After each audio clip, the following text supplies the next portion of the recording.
Berarti kehadiran gereja di dekat rumah orang itu tidak dikenali fungsi dan tanggung jawabnya. Seharusnya dia nggak perlu mati kalau mereka tahu ada solusi di gereja. Mari kita jujur pada diri kita sendiri. Apa yang kita buat selama ini demi 1 Timotius 2 ayat yang keempat. Kalau orang-orang berdosa itu takut jumpa kita sebagai pemimpin-pemimpin rohani. Jadi tugas kita kalau kita kembali hari Jumat. Tidak ada resep yang kita bisa temukan dengan ukuran, dengan urutan. Nomor 1, nomor 2, nomor 3 tidak. Itu tergantung sikap hati kita. Yaitu kondisikan diri kita masing-masing gembala sedemikian rupa. Sehingga kalau kita sudah kembali ke tempat tugas kita masing-masing, orang-orang berdosa yang untuknya Yesus mati, itu tidak segan datang kepada kita. Sehingga kata biasanya itu terjadi dengan kita juga. Bisa berkata amin. Kondisikan diri kita. Membuat mereka tidak takut jumpa kita. Nah, ketika itu sedang berlangsung, lihat ayat 2. Lukas 15 tadi. Siapa bersungut-sungut? Ayo jawab, siapa bersungut-sungut? Siapa orang Farisi itu? Para pemimpin rohani. Betul? Para pemimpin rohani, gembala-gembala. Saya nggak akan lupa sebuah peristiwa. Sudah agak lama terjadi di Bandung, di satu gereja. Selama saya jadi hamba Tuhan belum pernah terjadi lagi peristiwa seperti itu. Waktu itu ketua pemudanya sudah sering dengar saya bicara soal misi. Maka pada hari Natal, ketua pemuda itu buat sebuah acara. Dia minta salah seorang anak pemuda itu berubah jadi orang gila. Nah, saya tidak membayangkan kalau anak muda ini didandani betul-betul kayak orang gila. Saya sampai baunya pun dibuat nggak enak. Jadi saya bingung dapat dari mana nih pakaian sekotor ini. Terus rambut nggak tahu diubah bagaimana, betul-betul kayak orang gila. Nah, cuma saya diberitahu nanti tengah-tengah pujian, Pak Pendeta jangan kaget kalau masuk seseorang dengan pakaian compang-camping. Itu bukan beneran, kami sengaja. Karena saya sudah diberitahu, ya sudah saya diam. Betul, tengah puji-pujian meriah, anak muda Natalan. Gereja besar, saudara. Dari pintu depan, ini si gila masuk, ngomong sendiri, lompat. Saya kaget, loh ini si gila benar kalau begini. Bukan mainan, karena betul. Oh itu aktingnya bagus sekali, saudara. Duduk langsung paling depan. Berdiri, duduk, wah sudahlah, ngaco. Datang 2 majelis. Nenangkan orang gila, nggak mau tenang, dipaksa tarik untuk keluar. Ini orang gila tidak mau keluar. Wah jadi ribut. Nah klimaksnya pemimpin ketua pemuda itu berdiri untuk menceritakan. Stop. Hei coba kamu sekarang sebut namamu. Baru dia ngomong. Malu majelis itu.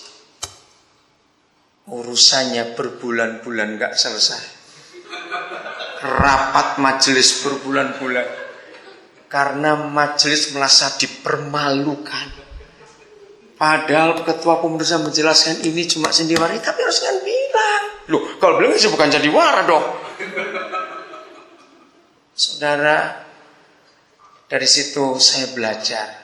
Ternyata memang kita belum siap untuk terima suara-suara Yesus yang paling hina itu. Buntutnya ketua pemuda dipecat, diganti. Karena majelisnya sangat tersinggung.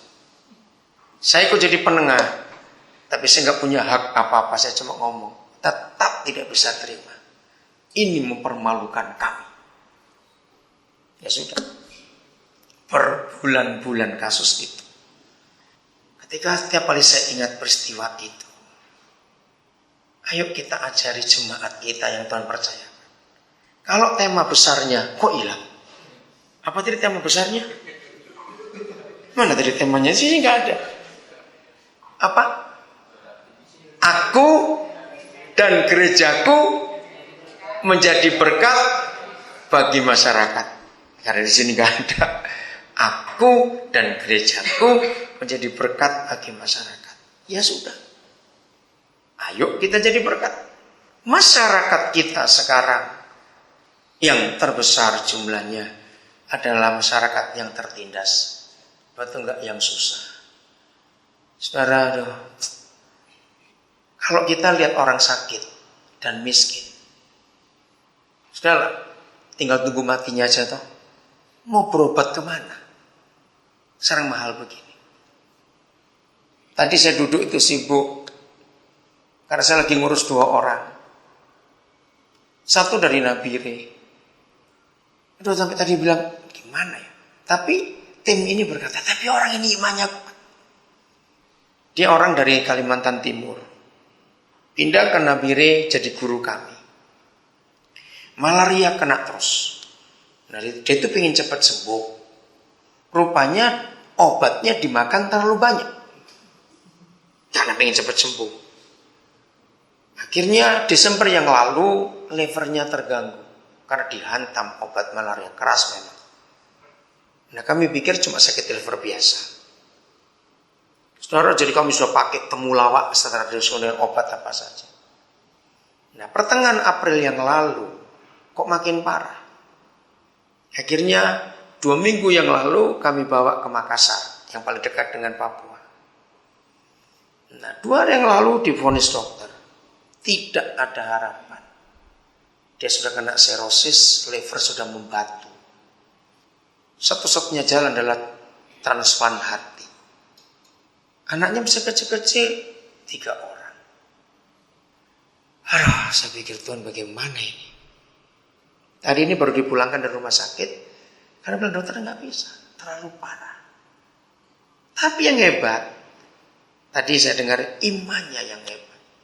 Dia tetap kuat. Ya udah, kita setujulah dengan imannya. Selesai itu masuk SMS kedua. 1 anak umur 24 tahun. Kena TBC tulang. 2 kali masuk rumah sakit selama bulan April. Nah, tadi ini dari Medistra lagi. Dia sudah pakai korset, tapi yang dari fiber untuk menahan tulang supaya nggak keropos. Nah, dia tadi nangis. Dokter bilang harus operasi lagi karena nanah sudah menyebar kemana-mana. Nggak bisa cuma disedot.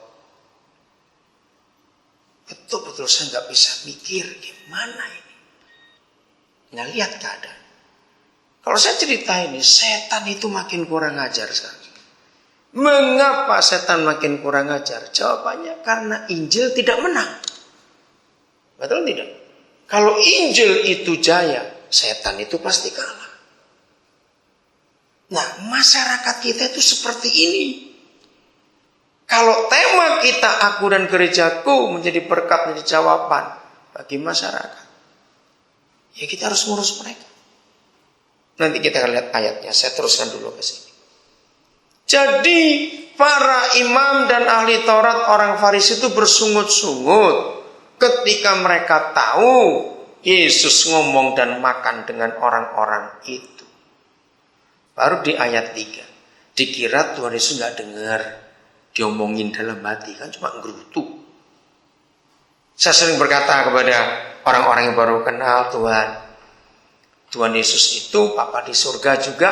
Jangan lagi, maaf ini logikanya supaya lebih mudah orang itu ngerti. Jangan lagi kita ngomel atau ngomong dalam hati yang nggak ada orang dengar. Beda toh, ngomong dalam hati dan ngedumel, bukan beda. Kalau itu masih dengar ada suara, ini dalam hati. Simon orang Farisi yang ngundang Tuhan Yesus makan di Lukas 7 kan sama. Waktu tiba-tiba ada perempuan nyelonong saja, nggak babi bu, nggak permisi. Karena apa? Kalau permisi pasti diusir karena ini perempuan berdosa.